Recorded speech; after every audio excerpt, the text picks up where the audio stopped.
Welcome to the Salmon Runs YouTube. Enjoy the video. In this video, I will show you how to make delicious cheese dosa at home. First, let's prepare the dosa batter. You'll need to soak 1 cup of rice and 1/4 cup of urad dal for at least 4 hours. Then, grind them with a ½ teaspoon of fenugreek seeds into a smooth, pourable consistency. Let this batter ferment overnight, or for about 8 to 10 hours, until it becomes light and airy. This fermentation is key for perfect dosas. Now let's get the star of our dosa ready. The cheese filling. Grate about 1 cup of your preferred cheese. Mozzarella or cheddar works wonderfully. For an extra kick, finely chop 1 small onion and 1 green chili. Combine the grated cheese, chopped onion, and chili in a bowl.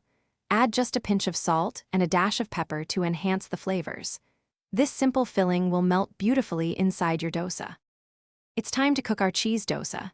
Heat a non-stick tawa or griddle over medium heat until it's nice and hot. Pour 1 ladle of batter onto the center and quickly spread it outwards in a thin, circular motion. Cook for about 1 minute until the edges start to crisp. Then, add 2 tablespoons of your delicious cheese filling to the center. Fold the dosa in half and cook for another 30 seconds until it's beautifully golden brown. Your homemade cheese dosa is ready to be enjoyed.